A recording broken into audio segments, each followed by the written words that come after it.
जय हिंद साथियों, मैं शिवान स्वागत करता हूं आपका आपके अपने चैनल द प्राइम स्टार में। जुड़ते हैं आपसे एक और वीडियो के माध्यम से। और आज की वीडियो में लाए हुए हैं आपके लिए क्या, आज लाए हैं आपके लिए ज्योग्राफी क्विज़। तो कल हम लोगों ने खेली थी पॉलिटी क्विज़, आज खेलते हैं ज्योग्राफी क्विज़ 20 क्वेश्चन। और आपके जितने मार्क्स आएंगे आप अपने मार्क्स कमेंट करके शेयर करेंगे दोस्तों। तो कल के पार्टिसिपेंट्स के नाम देखते हैं, कितने मार्क्स किसने गेन किए देख लेते हैं दोस्तों। तो कल की पॉलिटी क्विज़ के जो पार्टिसिपेंट हैं 4 लोगों ने कमेंट किया, तो 4 लोगों के मार्क्स हैं। बहुत बहुत सभी लोगों को बधाई हो। तो चलिए वीडियो स्टार्ट करते हैं दोस्तों। आज का पहला प्रश्न है, भारत में रबी की फसल नहीं है। तो ज्योग्राफी से संबंधित प्रश्न है। तो रबी की फसल कौन सी नहीं है? रेपसीड, जौ, गेहूँ या जूट। तो इसका सही आंसर क्या है आपका? जूट। जूट जो है वो रबी की फसल नहीं है। तो ये रबी की फसल नहीं है, तो फिर किसकी फसल है? जूट है, वो खरीफ की फसल है। तो ये आपका नोट, कुछ पॉइंट्स हमने ऐड किए दोस्तों आज। यदि अच्छे लगते हैं तो कमेंट करके बताइएगा कैसे लगे आपको। तो दूसरे प्रश्न की ओर चलेंगे। नाथपा झाकरी बिजली परियोजना कहाँ पर स्थित है? असम में, हिमाचल प्रदेश में, उत्तराखंड में या जम्मू कश्मीर में? तो इसका सही आंसर है आपका हिमाचल प्रदेश। तो हिमाचल प्रदेश में आपकी नाथपा झाकरी परियोजना। चलिए इसके बारे में पॉइंट देख लेते हैं। ये परियोजना किस नदी पर स्थित है यदि पूछा जाए तो? सतलज नदी पर। और ये पूर्ण कब हुई? 2004 में पूर्ण हुई। चलिए अगले प्रश्न की ओर बढ़ते हैं दोस्तों। फोकस के ऊपर पृथ्वी की सतह पर स्थित स्थान को हम लोग क्या कहते हैं, क्या कहा जाता है? अंतः केंद्र, परिकेंद्र, अधिकेंद्र या केंद्र? तो इसका सही आंसर है आपका अधिकेंद्र। अधिकेंद्र कहते हैं हम लोग जो फोकस के ऊपर पृथ्वी की सतह पर स्थित बिंदु होता है, स्थित स्थान होता है।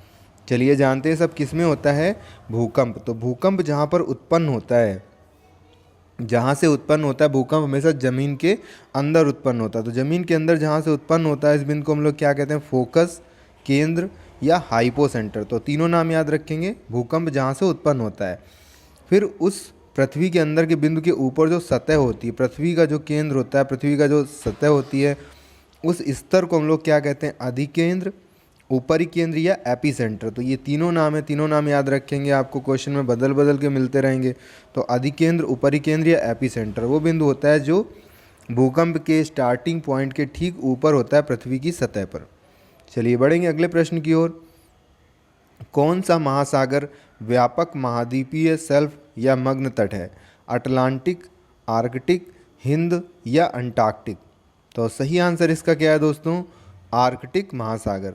महाद्वीपीय शेल्फ या मग्न तट जिसमें आपका जो मग्न जगह, जो पानी में डूबी हुई सतह होती है वो ज़्यादा हो, तो कौन सा महासागर है? वो आर्कटिक महासागर। इसको हम लोग याद रखेंगे दोस्तों।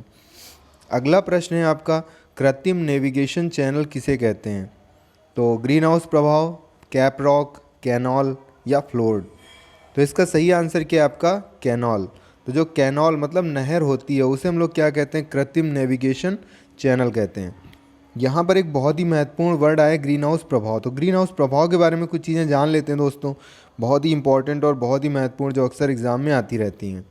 तो जो ग्रीन हाउस प्रभाव है ये क्या है? तो ये एक प्राकृतिक क्रिया है जिसके द्वारा किसी ग्रह या उपग्रह के वातावरण में जो मौजूद गैसें होती हैं वो वातावरण के तापमान को अपेक्षाकृत अधिक बनाने में मदद करती हैं। तो ऐसी गैसें जो वातावरण के तापमान को थोड़ा सा ज़्यादा बनाने में मदद करती हैं, इसे हम लोग, इस प्रक्रिया को हम लोग क्या कहते हैं? ग्रीन हाउस या हरित गृह प्रभाव। तो यदि हमारी पृथ्वी पर ग्रीन हाउस प्रभाव ना होता तो हमारी पृथ्वी का जो टेम्परेचर होता वो कितना होता? -18 डिग्री सेल्सियस। तो आप सोच सकते हैं कि यदि हमारी पृथ्वी पर ग्रीन हाउस प्रभाव ना होता तो फिर जीवन संभव होता ही नहीं। -18 डिग्री टेम्परेचर होता हमारी पृथ्वी का।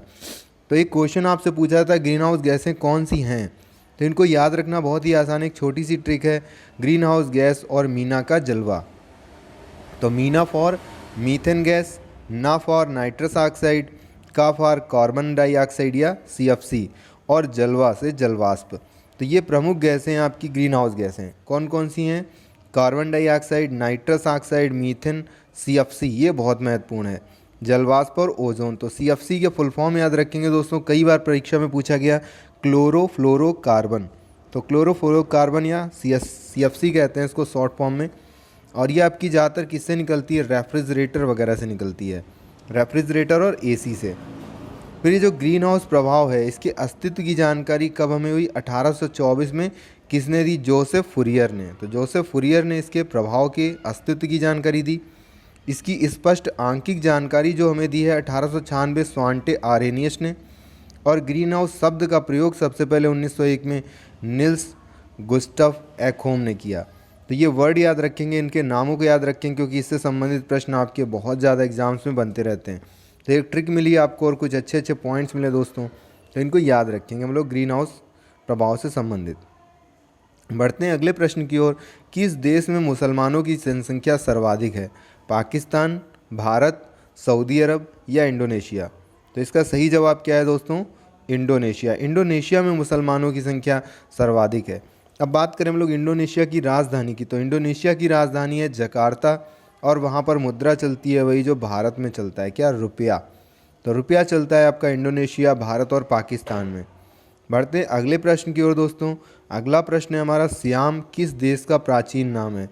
तो सियाम किस देश को कहते हैं? Thailand, Myanmar, Sudan, Tanzania? Answer आपने सोच लिया होगा दोस्तों। तो इसका सही आंसर है आपका थाईलैंड। थाईलैंड को हम लोग क्या कहते हैं? सियाम नाम से भी जानते हैं। चलिए बढ़ेंगे अगले प्रश्न की ओर। कौन एक उष्णकटिबंधीय महासागरीय धारा है? तो ऐसी कौन सी धारा है आपकी उष्णकटिबंधीय हो जो? क्यूराइल, लैब्राडोर, गल्फ स्ट्रीम या कनारी? तो इसका सही आंसर क्या है आपका? अब इसको हम लोग याद करने के लिए एक ट्रिक बनाएंगे कि आपकी एक ट्रिक पोस्ट भी की जाएगी भी कुछ दिन बाद। इसका आंसर हम लोग क्लियर कर लेते हैं, ये गल्फ स्ट्रीम। तो ट्रिक आपकी आगे पोस्ट कर दी जाएगी दोस्तों, भी टाइम वेस्ट नहीं करते हैं, फटाफट कंप्लीट करते हैं क्वेश्चंस को। तो उष्णकटिबंधीय महासागरीय धारा कौन सी है? Gulf stream. इसके बारे में थोड़ा सा जान लेते हैं। धारा अमेरिका के पूर्वी तटीय क्षेत्र में प्रवाहित होती है अमेरिका के पूर्वी तटीय क्षेत्र में। अगले प्रश्न की ओर बढ़ते हैं दोस्तों। रियो शिखर सम्मेलन किससे संबंधित है? ग्रीन हाउस गैसों से, जैविक विविधता पर सम्मेलन से, आर्द्रभूमि से या ओजोन की कमी से? तो इसका सही आंसर है दोस्तों जैविक विविधता पर सम्मेलन से। इसके बारे में थोड़ा सा जान लेते हैं कुछ कि ये जो सम्मेलन है रियो डी जेनेरियो ब्राज़ील में कब हुआ था? 1992 में। तो जो रियो डी जेनेरियो है कहाँ पर है? ब्राज़ील में। और ये कब हुआ था? 1992 में। अगला प्रश्न पढ़ते हैं हम लोग दोस्तों। हाइड्रोलिक क्रिया के कारण होने वाला अपरदन कौन सा है? तो हाइड्रोलिक क्रिया के कारण अपरदन पवन, ग्लेशियर, बहता पानी या इनमें से कोई नहीं? तो हाइड्रो वर्ड कहीं भी आ जाता है दोस्तों, इसका पहले आंसर क्लियर कर लें, बहता पानी। हाइड्रो वर्ड हमेशा आपका जल से संबंधित होता है, कभी भी आए परीक्षा में। तो ये विज्ञान में अक्सर पूछा जाता है, यहाँ पर भूगोल में पूछा गया आपका। तो हाइड्रोलिक मतलब जल, तो बहता पानी ये अपरदन का कारण है हाइड्रोलिक क्रिया में।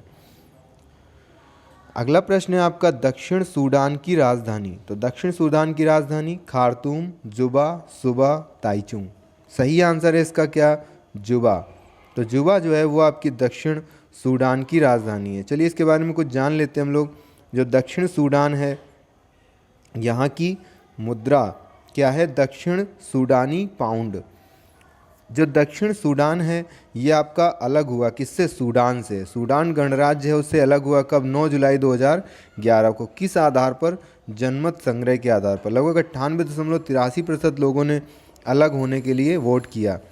तो ये आपका अलग हो गया और अलग होकर के बना विश्व का 196वां स्वतंत्र देश, संयुक्त राष्ट्र का 193वां सदस्य और अफ्रीका का 55वां देश।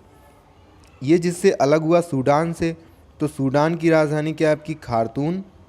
और वहाँ की जो मुद्रा है वो क्या है? सूडानी पाउंड है। तो ये कुछ अच्छे प्रश्न हैं दोस्तों, इनको याद रखिएगा, आने वाली परीक्षाओं में आपको ये मिलते रहेंगे। चलिए बढ़ते हैं अगले प्रश्न की ओर। कौन सी नदी है जो कर्क रेखा को 2 बार पार करती है? वॉल नदी, नाइजर नदी, जाम्बेजी नदी और लिम्पोपो नदी? तो इसका सही आंसर है आपका लिम्पोपो नदी। लिम्पोपो नदी जो है वो कर्क रेखा को 2 बार पार करती है। चलिए इसके बारे में थोड़ी सी जानकारी गेन करते हैं। ये नदी क्या है आपकी? दक्षिण अफ्रीका की प्रमुख नदी है। ये जाम्बेजी नदी के बाद दूसरी सबसे बड़ी अफ्रीकी नदी है जो हिंद महासागर में गिरती है।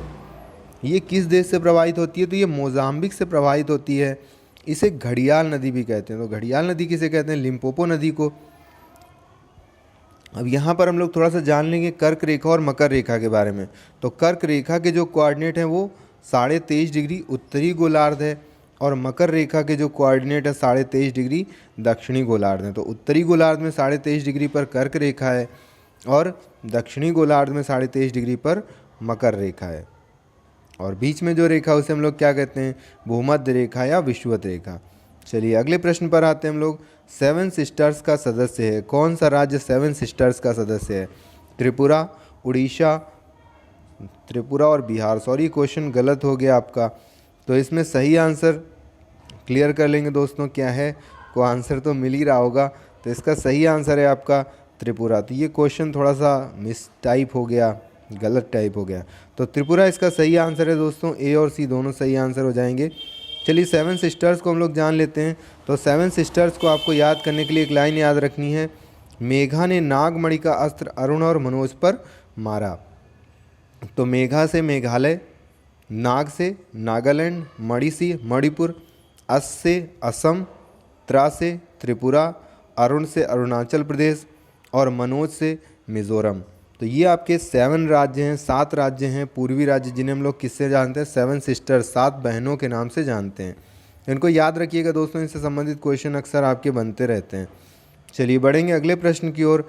भारतीय मानक समय जीएमटी से आगे है, कितना आगे है या कितना पीछे है, ऐसा कोई क्वेश्चन आपसे पूछा जा सकता है। तो आपको आंसर देना है -5.5 घंटे, -4.5 घंटे, +5.5 घंटे या +4.5 घंटे। तो इसका सही आंसर क्या है दोस्तों, +5.5 घंटे। जो भारतीय मानक समय है वो जीएमटी से कितना आगे है, 5.5 घंटा आगे है प्लस में। इसके बारे में जान लेते हैं थोड़ा सा दोस्तों। जीएमटी का फुल फॉर्म पूछा जाता है, तो जीएमटी का फुल फॉर्म क्या है, ग्रीनविच मीन टाइम। और ये कहाँ से लिया गया है, ग्रीनविच नामक जगह से लिया गया है, जो कहाँ पर है, लंदन इंग्लैंड में। बढ़ते हैं अगले प्रश्न की तरफ दोस्तों। भूमध्य रेखा किस देश से होकर नहीं गुजरती है? तो इस तरह के आपके प्रश्न पूछे जाते हैं, थोड़ा सा आपको पढ़ लेना है दोस्तों। ऑप्शन क्या है आपके पास, युगांडा, नाइजीरिया, सोमालिया और केन्या। तो इसका सही आंसर क्या है आपका, नाइजीरिया। जो भूमध्य रेखा है वो नाइजीरिया से होकर के नहीं गुजरती है। चलिए पढ़ते हैं हम लोग कि भूमध्य रेखा होकर कितने राज्यों से, कितने देशों से होकर गुजरती है। तो जो भूमध्य रेखा उसे हम लोग विषुवत रेखा भी कहते हैं और ये 11 देशों से होकर के गुजरती है। कौन कौन से देश हैं वो आपके, साओ तोमे व प्रिंसिपी, गबोन, कांगो गणराज्य, कांगो लोकतांत्रिक गणराज्य, Uganda, Kenya, Somalia, Indonesia, Ecuador, Colombia और ब्राज़ील। तो इन देशों के नाम आप याद रखेंगे दोस्तों। यदि कोई ट्रिक बनती है तो आप ट्रिक बना लेंगे, और यदि कोई अच्छी सी ट्रिक बने तो आप कमेंट करके ही बता सकते हैं हमको, वो ट्रिक हम आपकी अगले वीडियोज़ में शामिल करेंगे। अगले प्रश्न पर आते हैं। भारत के पश्चिमी घाटों की सबसे ऊंची चोटी कौन सी है? महेंद्रगिरी, जावड़ी, अनाईमुदी और सेबराय। तो इसका सही आंसर क्या है आपका, अनाईमुदी। अनाईमुदी ये चोटी है आपकी पश्चिमी घाटों की सबसे ऊंची चोटी। और यदि आपसे पूर्वी घाटों की यहीं पे पूछा जाए तो आंसर क्या हो जाएगा, महेंद्रगिरी। महेंद्रगिरी पर्वत जो है ये आपकी पूर्वी घाटों की सबसे ऊंची चोटी है। चलिए इसके बारे में कुछ चीज़ें जान लेते हैं दोस्तों। इसकी ऊंचाई कितनी है, 2395 मीटर। और ये कहाँ पर है आपका, एरविकुलम राष्ट्रीय उद्यान केरल में स्थित है। जो अनाईमुदी चोटी है आपकी एरविकुलम राष्ट्रीय उद्यान केरल में स्थित है। पश्चिमी घाट का जो संस्कृत नाम है, पश्चिमी घाटों का संस्कृत नाम क्या है, सह्याद्री पर्वत। यहीं पर है आपका नीलगिरी पहाड़ियाँ, जिन्हें हम लोग पहाड़ियों की रानी भी कहते हैं। इसका जो सर्वोच्च शिखर है, अक्सर एग्जाम में पूछा जाता है, तो ये आपका डोडा बेट्टा है, जिसकी ऊंचाई आपकी कितनी है, 2637 मीटर। बढ़ते हैं अगले प्रश्न की ओर। कौन सा राष्ट्रीय उद्यान माउंट एवरेस्ट को घेरता है? तो ये तो अजीब सा क्वेश्चन हो गया। तो माउंट एवरेस्ट क्या है, आपकी विश्व की सबसे ऊंची चोटी है। तो इसको घेरने वाले राष्ट्रीय उद्यान का क्या नाम है, आपको ये बताना है। सागरमाथा, फूलों की घाटी, जिम कार्बेट या ग्रेट हिमालयन। तो इसका सही आंसर क्या है आपका, सागरमाथा। तो सागरमाथा राष्ट्रीय उद्यान माउंट एवरेस्ट को चारों तरफ से घेरता है। चलिए इसके बारे में कुछ पॉइंट जान लेते हैं। तो जो माउंट एवरेस्ट है, नेपाल में माउंट एवरेस्ट, जिसकी ऊंचाई कितनी है, 8848.86 मीटर। इसका दूसरा नाम क्या है, सागरमाथा। तो माउंट एवरेस्ट को ही नेपाल में क्या कहा जाता है, सागरमाथा। और इसको घेरता भी कौन है, सागरमाथा राष्ट्रीय उद्यान। इस राष्ट्रीय उद्यान की स्थापना 19 जुलाई 1976 में की गई। ये किन दुर्लभ जीवों का निवास स्थान है? हिम तेंदुआ, कस्तूरी हिरन और लाल पांडा इनका निवास स्थान है। चलिए बढ़ते हैं अगले प्रश्न की ओर दोस्तों। दक्कन पठार, तो दक्कन पठार की उत्तरी सीमा कौन बनाता है? अरावली, विंध्य, छोटा नागपुर, इनमें से कोई नहीं। तो इसका सही आंसर क्या है आपका? विंध्य। जो विंध्याचल पर्वत हैं, विंध्य है, ये आपका क्या है? दक्कन पठार की उत्तरी सीमा बनाता है। चलिए इसके बारे में कुछ चीज़ें जान लेते हैं दोस्तों। तो भारत का विशालतम पठार है कौन सा? दक्कन का पठार। इसकी उत्तरी सीमा किससे बनती है? सतपुड़ा और विंध्याचल पर्वत से। पूर्वी सीमा पूर्वी घाट से, पश्चिमी सीमा पश्चिमी घाट से, और जो दक्षिणी सीमा है इसकी वो नीलगिरी पर्वत है। तो नीलगिरी पर्वत हो गया। अब ये भारत के कितने राज्यों में? 8 राज्यों में फैला हुआ है। दक्कन शब्द कहाँ से उत्पन्न हुआ है? तो दक्कन शब्द संस्कृत के दक्षिण का जो अंग्रेजी शब्द अपभ्रंश है दक्कन, और दक्कन का क्या है? हिंदीकरण दक्कन। तो दक्कन शब्द अंग्रेजी भाषा के अपभ्रंश, जो संस्कृत भाषा का दक्षिण शब्द था उसको अंग्रेजी भाषा का अपभ्रंश दक्कन बनाया गया, और दक्कन से क्या बना? दक्कन का हिंदीकरण किया गया तो दक्कन बना। चलिए बढ़ते हैं अगले प्रश्न की ओर दोस्तों। भारत के किस राज्य में गरीबों का सबसे बड़ा प्रतिशत है? ऑप्शन है आपके पास बिहार, उड़ीसा, छत्तीसगढ़ और झारखंड। तो इसका सही आंसर क्या है आपका? छत्तीसगढ़। छत्तीसगढ़ राज्य में आपके सबसे ज़्यादा गरीब पाए जाते हैं। चलिए कुछ जानते हैं इसके बारे में। आरबीआई ने आपका ये निकाला है निष्कर्ष कि 39% लोग गरीबी रेखा के नीचे जीवन यापन कर रहे हैं छत्तीसगढ़ में। इसीलिए छत्तीसगढ़ आपका सबसे ज़्यादा गरीबों वाला प्रदेश स्थापित होता है। लास्ट प्रश्न पर आ गए दोस्तों हम लोग। तो लास्ट प्रश्न आपका बहुत ही इंटरेस्टिंग सा प्रश्न है। आपको उस हिल स्टेशन का नाम बताना है जिसके नाम का शाब्दिक अर्थ होता है वज्र का स्थान। ऑप्शन है आपके पास गंगटोक, ऊटा कटामंड, शिलोंग और दार्जिलिंग। तो इसका सही आंसर क्या है दोस्तों? सही आंसर है इसका दार्जिलिंग। जो दार्जिलिंग शब्द है इसका शाब्दिक अर्थ क्या होता है? वज्र का स्थान। चलिए इसके बारे में जानते हैं हम लोग। ये शब्द जो दार्जिलिंग शब्द है ये तिब्बती शब्द से बना हुआ है। तिब्बती शब्द कौन से? डॉर्जी और लिंग। तो डॉर्जी का शाब्दिक अर्थ क्या होता है? वज्र, और लिंग का अर्थ क्या होता है? स्थान। तो वज्र का स्थान इसका दार्जिलिंग का शाब्दिक अर्थ हो जाता है। इनसे मिलकर के बना हुआ है आपका दार्जिलिंग। क्वेश्चंस आपको अच्छे लगे होंगे, मज़ा आई होगी दोस्तों। वीडियो देखने के लिए बहुत बहुत धन्यवाद। और वीडियो अच्छा लगा है तो प्लीज़ लाइक कीजिएगा, दोस्तों में शेयर कीजिए और सब्सक्राइब कर लीजिए यदि आपने चैनल को सब्सक्राइब नहीं किया हुआ है। और प्लीज़ दोस्तों डिसलाइक का बटन ना दबाया कीजिए। यदि कोई आपको वीडियो में प्रॉब्लम होती है तो आप वो समस्या हमको बताएं, क्यों आपको वीडियो नहीं अच्छा लग रहा है। डिसलाइक दबा करके हमें नहीं पता चलेगा कि किसको ये वीडियो नहीं अच्छा लगा या क्या कमी आई वीडियो में। तो यदि कोई वीडियो में कमी है तो प्लीज़ कृपया हमको बताइए, हमें बहुत अच्छा लगेगा। आपके सुझावों का वेलकम है दोस्तों, और अपने दोस्तों में शेयर कीजिए दोस्तों, है ना। जैसे हमें नए नए सब्सक्राइबर्स, नए नए साथी मिलते रहें, हमारा भी उत्साहवर्धन हो और आपके लिए हम कुछ और अच्छे से अच्छी चीज़ें ला सकें। फिर से मिलेंगे दोस्तों नेक्स्ट वीडियो में। जय हिंद साथियों।